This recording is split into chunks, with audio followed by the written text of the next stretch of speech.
Hello, my name's John Glover. I am CEO of Pendragon, and I'm going to give you a quick rundown on the process of getting a visa to Australia.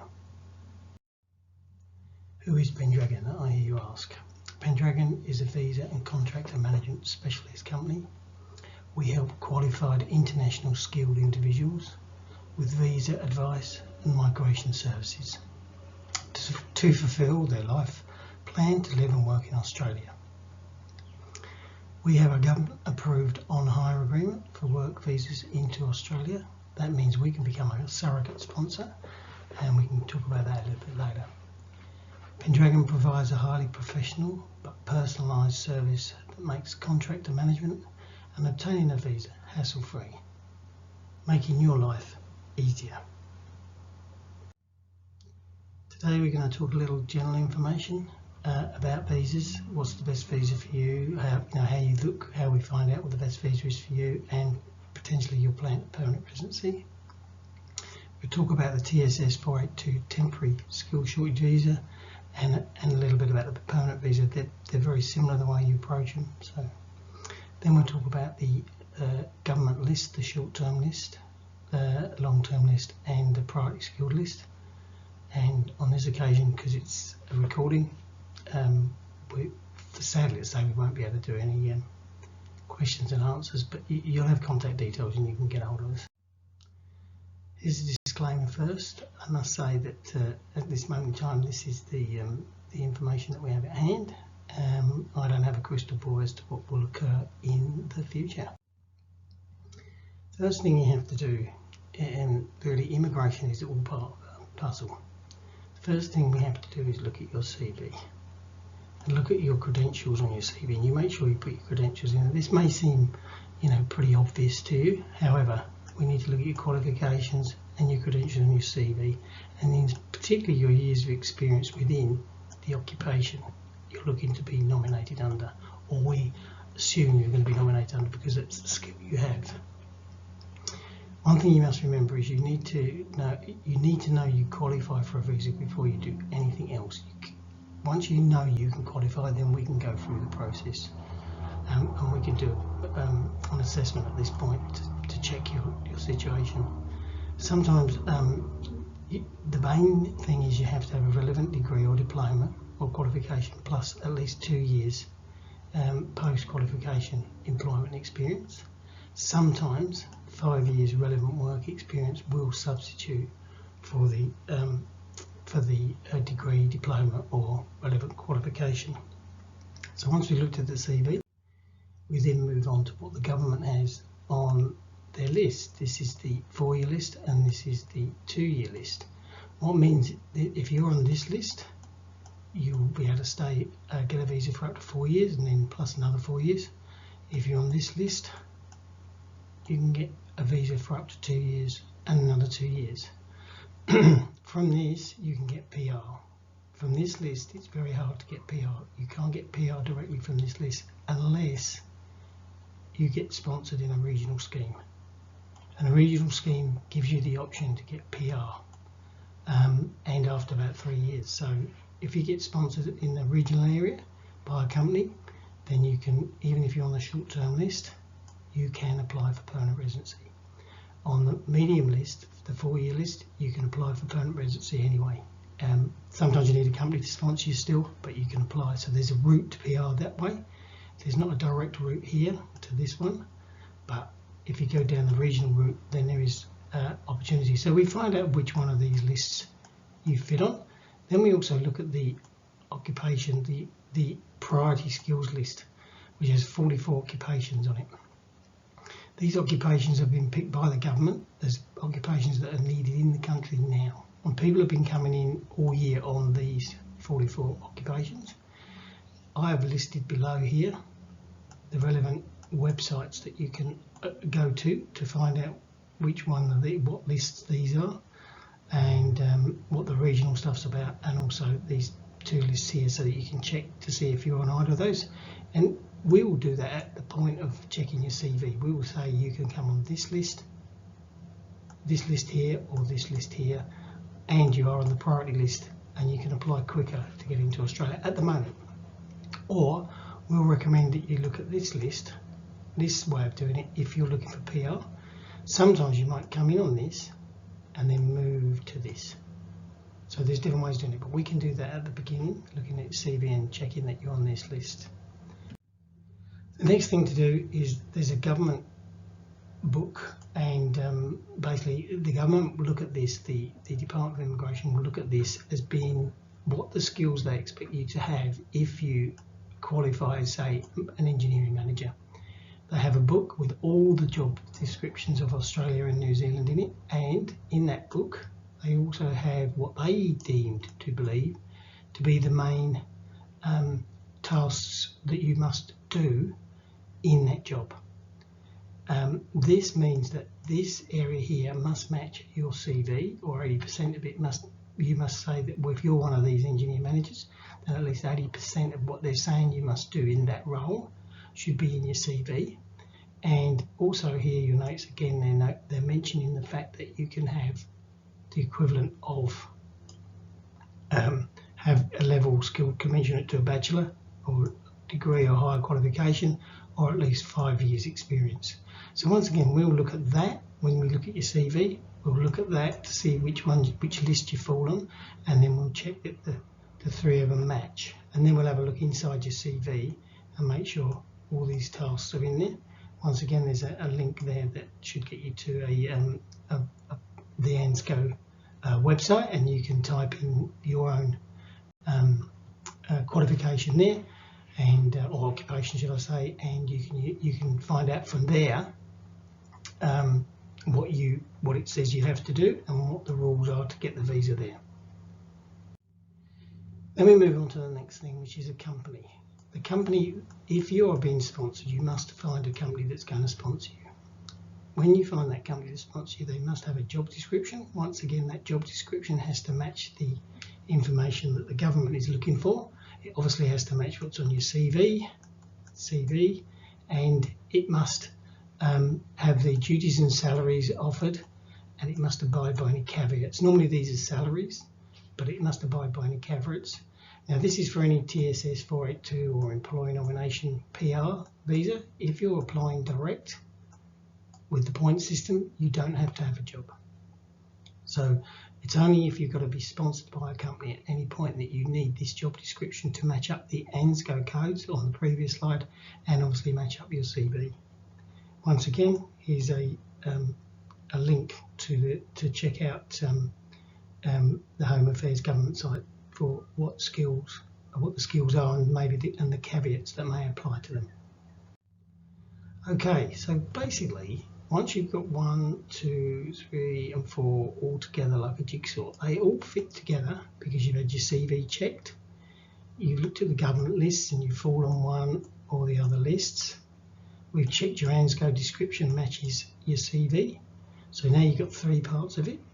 And then we've looked at the company and said, hey, their job description and the position offered and the salary offered matches. Once you get those 4 things in place, you can get a visa.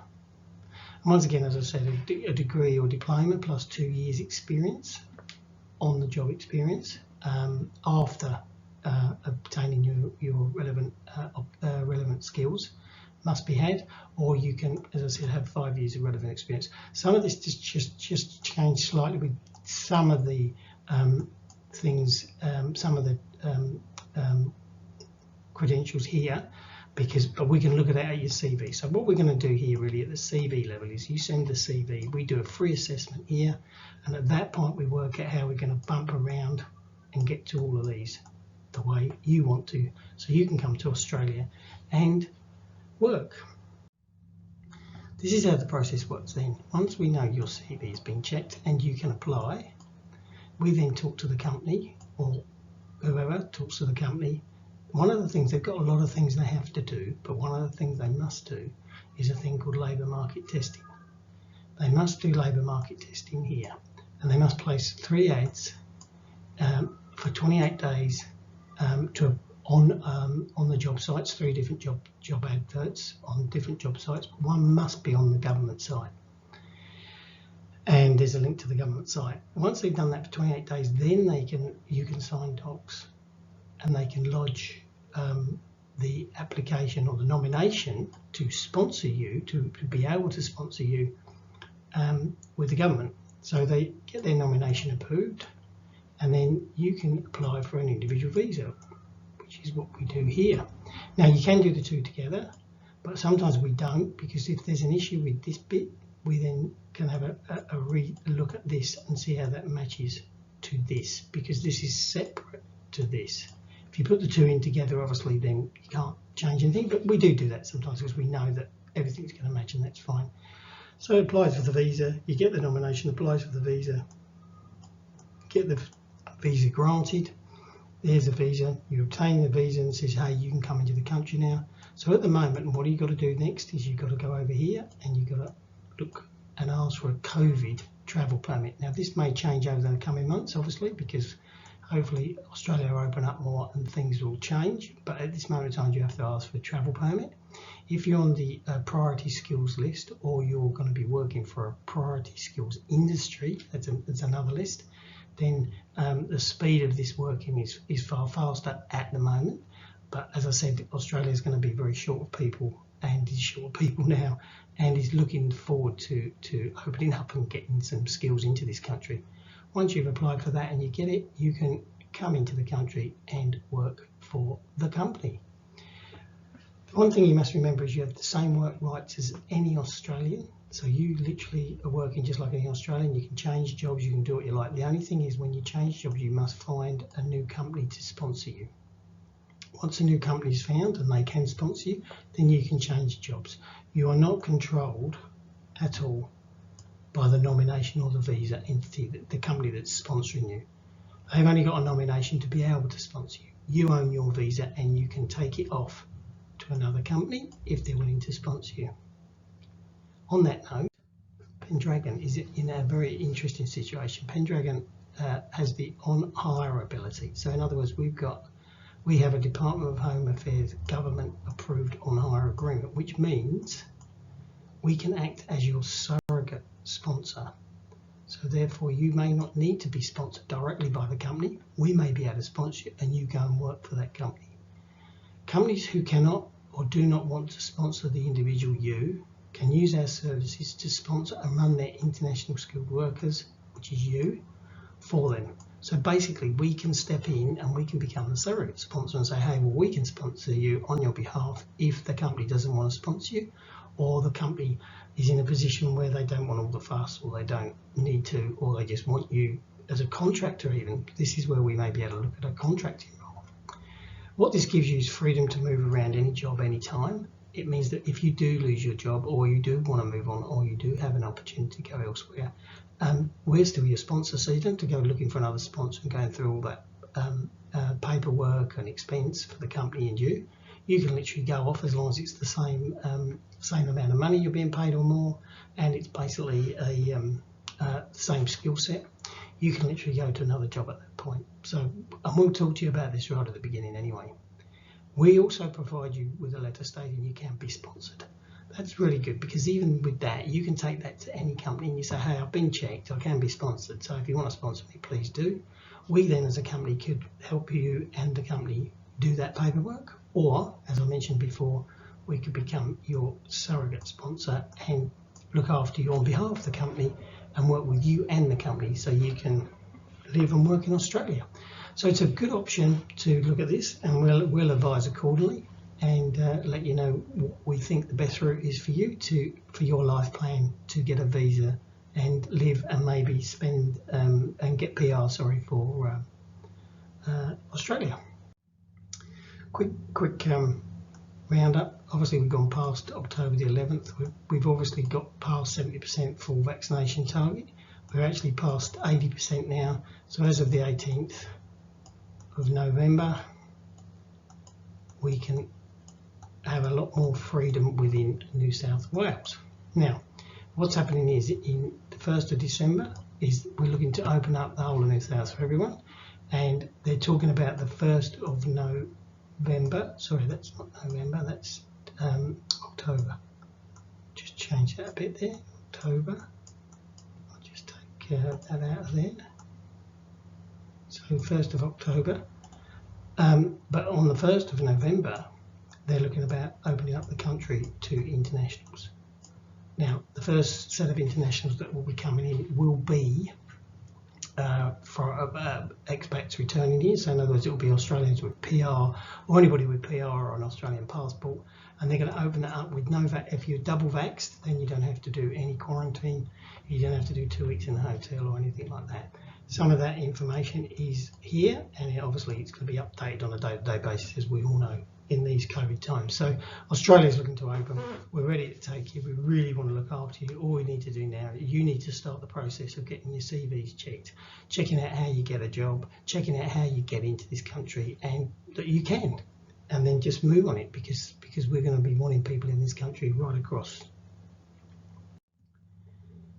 Okay, we can't take any questions obviously because this is a recording, but here is a QR code that takes you to our online form for a free assessment.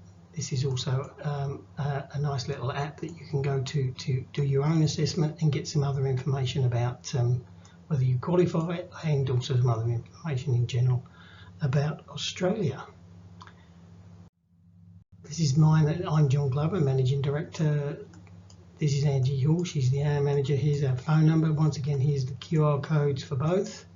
And here's our email, and that will come into the team and we can look after you. But I'd prefer you look at this and complete this form, because we're going to want information like CVs, some other stuff. We're going to want quite a bit of information off you, and that way we can do a quick assessment and we'll get back to you within a period of time, and you'll find out whether you can get a visa and come and live in Australia. So thanks very much for listening, and I look forward to helping you out and seeing you in Australia soon.